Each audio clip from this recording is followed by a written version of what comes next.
അറിവും വേർതിരിഞ്ഞ ഒരു ഘട്ടം നമ്മൾ കാണുകയാണ്. അധികാരവും അറിവും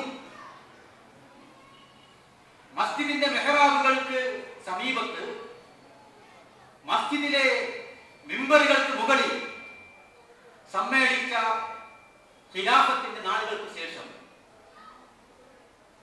അധികാരി വർഗം അറിവുള്ളവരെ ചവിട്ടിപ്പുറത്താക്കുകയോ തങ്ങൾക്ക് അനുകൂലമായി നിൽക്കുന്ന കൊട്ടാര സേവകരായ പണ്ഡിത വർഗത്തെ മാത്രം വെച്ചു പൊറപ്പിക്കുകയും ചെയ്യുന്ന ഒരു പുതിയ കാലഘട്ടമുണ്ടായി. ഇങ്ങനെ അറിവും അധികാരവും വേർതിരിഞ്ഞപ്പോൾ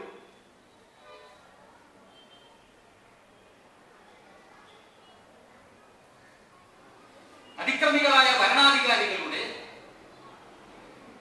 ഏത് ദുശ്ചെയ്തികളെയും ന്യായീകരിക്കുന്ന കൊട്ടാര പണ്ഡിതന്മാരിൽ നിന്ന് മതവിധികളുടെ മഹാപ്രവാഹമുണ്ടായി. മുജദ്ദിദുകളായ മഹാപണ്ഡിതന്മാരെ, മദ്ഹബിന്റെ ഇമാമുമാരെ പലരെയും കഴുതപ്പുറത്ത് നിർത്തി ചാട്ടവാറ കൊണ്ടടിച്ച് ബഹുജന മധ്യത്തിൽ അപമാനിച്ച് ഈ അക്രമികളായ ഭരണാധികാരികൾ മുന്നോട്ട് നീങ്ങിയപ്പോൾ രാജാക്കന്മാർക്കനുസരിച്ച് മതങ്ങളെ വ്യാഖ്യാനിക്കുന്ന പണ്ഡിത വിഭാഗം അവിടെയും ഉണ്ടായിരുന്നു. അപ്പോഴും ഈ ദീനിന്റെ പ്രകാശധാരയെ തലമുറകളിലൂടെ മുന്നോട്ട് കടത്തിവിട്ടത്, ഈ സമുദായത്തിന്റെ ആത്മീയ ചൈതന്യത്തെ, ധാർമ്മിക പ്രഭാവത്തെ തലമുറകളിലൂടെ നിലനിർത്തിയത് വിശുദ്ധ ഖുർആനിൽ നിന്നും പ്രവാചക ചര്യയിൽ നിന്നും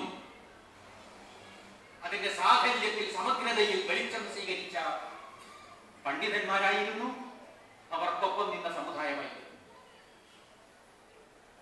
പ്രവാചകൻ സല്ലല്ലാഹു അലൈഹി വസല്ലമയുടെ അപദാനങ്ങൾ പ്രകീർത്തിക്കുന്ന നിരവധി പ്രസംഗങ്ങൾ നമ്മൾ ഈ റബീഉൽ അവ്വലിലും കേട്ടു.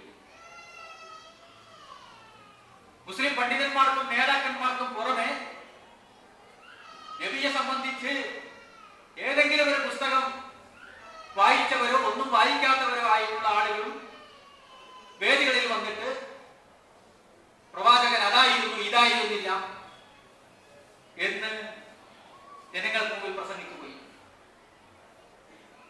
പ്രവാചകൻ ചിലർക്ക് ഒരു സമാധാനവാദിയാണ്, പ്രവാചകൻ മറ്റു ചിലർക്ക് ഒരു സാമൂഹ്യ പരിഷ്കർത്താവാണ്, പ്രവാചകൻ വേറെയും ചില ആളുകൾക്ക് ഒരു സാമ്പത്തിക സൈദ്ധാന്തികനാണ്, പ്രവാചകൻ വേറെയും ചില ആളുകൾക്ക് നല്ലൊരു ഭരണാധികാരിയാണ്, പ്രവാചകൻ വേറെയും ചില ആളുകൾക്ക് തീവ്രവാദ വിരുദ്ധ പോരാട്ടത്തിന്റെ നായകനാണ്. പക്ഷെ പ്രവാചകന്റെ ജീവിതത്തെ സമഗ്രമായി കാണാതെ, പൂർണ്ണമായി കാണാതെ, ഓരോരുത്തരും ആഗ്രഹിക്കുന്നതിനനുസരിച്ച്, അല്ലെങ്കിൽ ചുറ്റുമുള്ള സാഹചര്യത്തെ ഓരോരുത്തരും വായിക്കുന്നതനുസരിച്ച് ആ സാഹചര്യത്തിനൊപ്പിച്ച് പ്രവാചകന്റെ ആ പ്രത്യേകമായ അധ്യാപനങ്ങളിൽ മാത്രം ശ്രദ്ധ ചെലുത്തുകയും പ്രവാചക ജീവിതത്തിന്റെ പ്രവിശാലമായ മറ്റ് മേഖലകളെ കുറിച്ച് മിണ്ടാതിരിക്കുന്നത് ഒരു തരത്തിലുള്ള നമസ്കരണമാണ്. ഈ നമസ്കരണ പശ്ചാത്തലത്തിലാണ് പോപ്പുലർ ഫ്രണ്ട് ഓഫ് ഇന്ത്യ പതിവ് വിട്ടുകൊണ്ട് കഴിഞ്ഞ വർഷങ്ങളിലൊന്നും നടത്തിയിട്ടില്ലാത്ത ഒരു ക്യാമ്പയിൻ ഈ വർഷം നടത്തിയത് എന്ന് ഞാൻ മനസ്സിലാക്കുകയാണ്. മുഹമ്മദ് സല്ലല്ലാഹു അലൈഹി വസല്ലമയെ സംബന്ധിച്ച്, അദ്ദേഹത്തിനെ സംബന്ധിച്ച് പുകഴ്ത്തപ്പെടുന്ന, വാഴ്ത്തപ്പെടുന്ന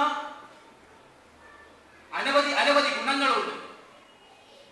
അവിടെ നിർവഹിച്ച നിരവധി ദൗത്യങ്ങളുണ്ട്.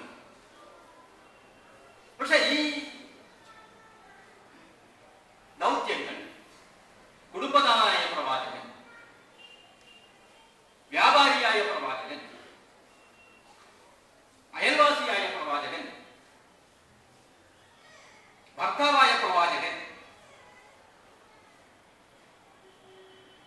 യുദ്ധനായകനായ പ്രവാചകൻ,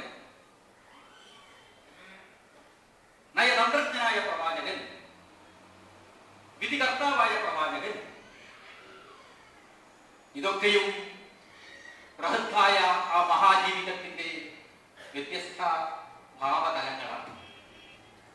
പക്ഷെ പ്രവാചകൻ മുഹമ്മദ് സല്ലല്ലാഹു അലൈഹി വസല്ലമയെ ഈ ഗുണങ്ങൾക്കൊക്കെയും അർഹനാക്കി ഉയർത്തുന്ന അടിസ്ഥാനപരമായ ഗുണം മുഹമ്മദ് സല്ലല്ലാഹു അലൈഹി വസല്ലം അള്ളാഹുവിന്റെ പ്രവാചകനും ആ പ്രവാചകന്മാർക്കിടയിൽ അന്ത്യപ്രവാചകനുമായിരുന്നു എന്നുള്ളതാണ്.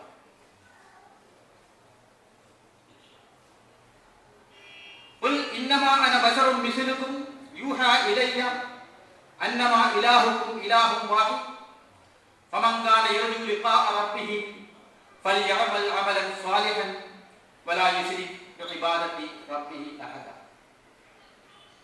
എനിക്ക് ശേഷം വരുന്ന പണ്ഡിതന്മാർ ധാരാളം ആയത്തുകൾ ഉദ്ധരിക്കാൻ കഴിവുള്ളവരാണ്.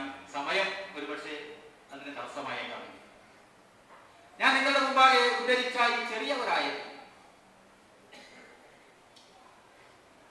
അള്ളാഹുവിന്റെ നടപടിക്രമം എന്തായിരുന്നു, മുഹമ്മദ് സല്ലല്ലാഹു അലൈഹി വസല്ലമയിൽ അള്ളാഹു പൂർത്തീകരിച്ച ഉദ്ദേശം എന്തായിരുന്നു എന്നൊരു വശത്തും,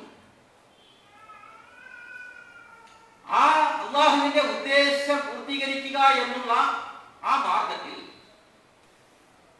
അള്ളാഹുവിന്റെ ദൂതനോടുള്ള ചുമതല നിർവഹിക്കുക എന്നുള്ള ആ മാർഗത്തിൽ നമ്മളെ പോലുള്ള മനുഷ്യർക്ക് എന്താണ് ചെയ്യാനുള്ളത് എന്നും വിശദീകരിക്കുകയാണ്.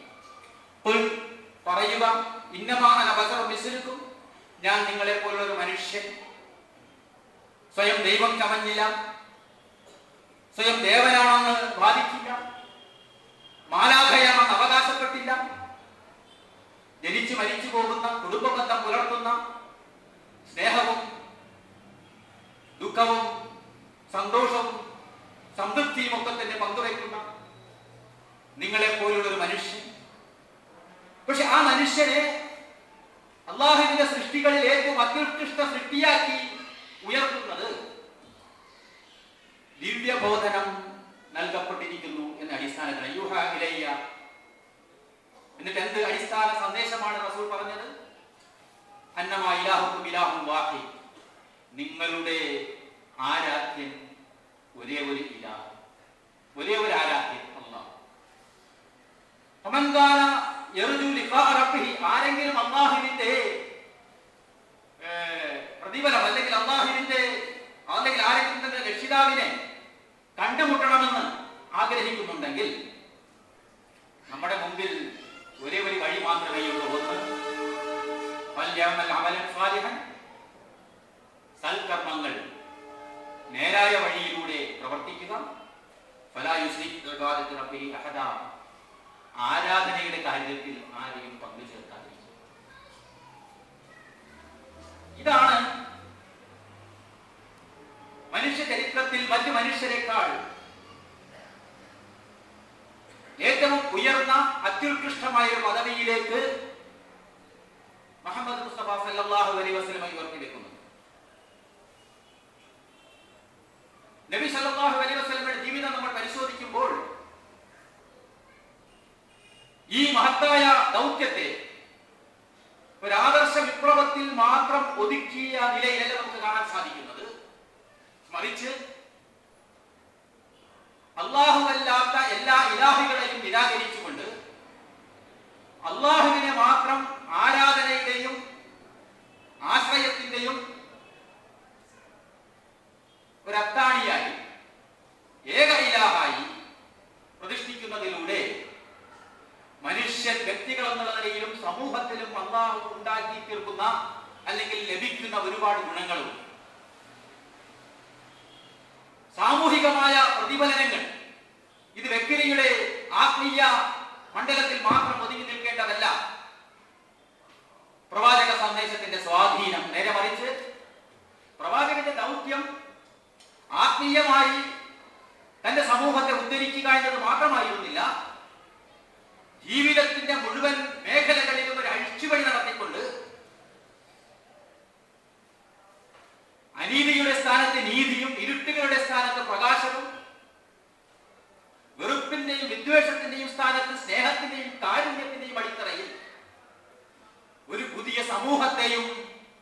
അതിനു മുകളിൽ അള്ളാഹു അനുവദിച്ചപ്പോൾ ഒരു രാഷ്ട്രത്തെയും കെട്ടിപ്പടുത്തുകൊണ്ട് പിൽക്കാലത്ത് 14 നൂറ്റാണ്ടുകളിലൂടെയും മനുഷ്യ ചരിത്രത്തെ മാറ്റിമറിച്ച അതിമഹത്തായ ഒരു നാഗരികതയുടെ അസ്ഥിവാരമിടുകയായിരുന്നു പ്രവാചകൻ സല്ലല്ലാഹു അലൈഹി വസല്ലം.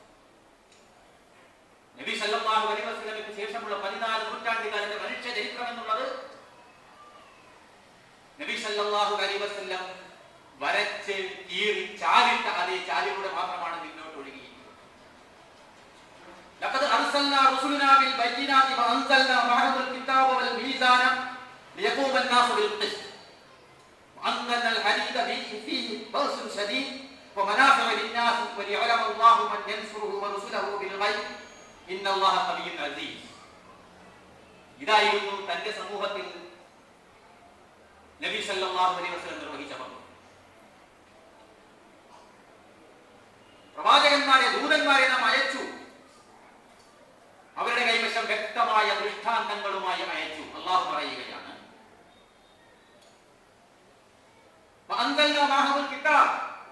അവരോടൊപ്പം കിതാബ് അഥവാ ദിവ്യ ഗ്രന്ഥം ഫുർഖാൻ, ഖുർആൻ മുഹമ്മദ് മുസ്തഫ സല്ലല്ലാഹു അലൈഹി വസല്ലമയെ വശം കൊടുത്തയച്ചു. വൽ മീസാൻ, ത്രാസ് കൊടുത്തയച്ചു. കച്ചവടക്കാർക്ക് കള്ളത്തൂക്കം നടത്താൻ വേണ്ടിയുള്ള ഉപകരണം എന്നല്ല നമ്മൾ അതിനെ മനസ്സിലാക്കേണ്ടത്. നീതി നടപ്പിലാക്കാനുള്ള ഒരു ബാധ്യതയും ഏൽപ്പിച്ചു കൊടുത്തുകൊണ്ട് പറഞ്ഞയച്ചു. ത്രാസ് എന്നത് അന്നും ഇന്നും നീതിയുടെ അടയാളമാണ്. മനുഷ്യർക്കിടയിൽ നീതി നടപ്പിലാക്കുവാൻ വേണ്ടി. അതോടൊപ്പം സതുപദേശം കൊണ്ട് മാത്രം നേരാവുന്ന ഒരു സമൂഹമല്ല മനുഷ്യന്മാരുടെ നന്നാവുവിന് അറിയാവുന്നത് കൊണ്ട് ഈ പ്രവാചകന്റെ കൈവശം നീതിയുടെ വഴിയെ നടക്കാൻ കൂട്ടാക്കാത്തവരെ വഴി നടത്തുന്നതിന് വേണ്ടി കഠിനമായ ശക്തിയുടെ ഇരുമ്പും കൊടുത്തയച്ചു എന്നാണ്. എന്ന് പറഞ്ഞ ഉപദേശം കേട്ട് നന്നാകാൻ കൂട്ടാക്കാത്തവരെ സതുപദേശങ്ങളിലൂടെയും ധാർമ്മിക വിപ്ലവങ്ങളിലൂടെയും അതുപോലെ തന്നെയുള്ള ഉത്ബോധനങ്ങളിലൂടെയും അതിക്രമത്തിന്റെ മാർഗം വെടിഞ്ഞുകൊണ്ട് നീതിയുടെ പോരാളികളായി മാറാൻ തയ്യാറല്ലാത്ത അതിക്രമികളെ നേർവഴി നടത്താൻ അധികാരത്തിന്റെ ഇരുമ്പുതട്ടും കൊടുത്തയച്ചു എന്നാണ് പ്രവാചകന്മാരുടെ ദൗത്യത്തെ സംബന്ധിച്ച് അല്ലാഹു സുബ്ഹാനഹു വ തആല പറയുന്നു. ഈ ഇരുമ്പിലാകട്ടെ മറ്റു ചില ഈ ഇരുമ്പിൽ മറ്റു ചില ഉപകാരങ്ങളുമുണ്ട്. പക്ഷെ ഇപ്പോൾ ഇവിടെ പ്രസക്തമായ ഉപകാരം, പ്രയോജനം അത് ധിക്കാരികളായ, അതിക്രമികളായ, നീതിയുടെ വഴിയിൽ തടസ്സം നിൽക്കുന്ന, നീതി തടയുന്ന ആളുകളെ നേർവഴി നടത്താൻ അധികാരം, ശക്തി പ്രയോഗിക്കണം എന്നുള്ളതാണ്. അതുകൊണ്ട് പ്രവാചകൻ സല്ലല്ലാഹു അലൈഹി വസല്ലമയുടെ യുദ്ധങ്ങളെ നമ്മൾ കാണുന്നത് അതിക്രമികളുടെ അതിക്രമമായിട്ട്. മുസ്ലിങ്ങൾ നടത്തിയിട്ടുള്ള മുഴുവൻ സമരങ്ങളും നീതിക്ക് വേണ്ടിയുള്ള പോരാട്ടമായിട്ട്.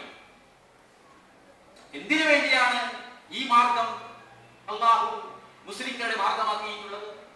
ഇത് തന്നെയാകണം മുസ്ലിങ്ങളുടെ മാർഗം, ഇത് തന്നെയാകണം പ്രവാചകനെ സ്നേഹിക്കുന്നവരുടെ മാർഗം.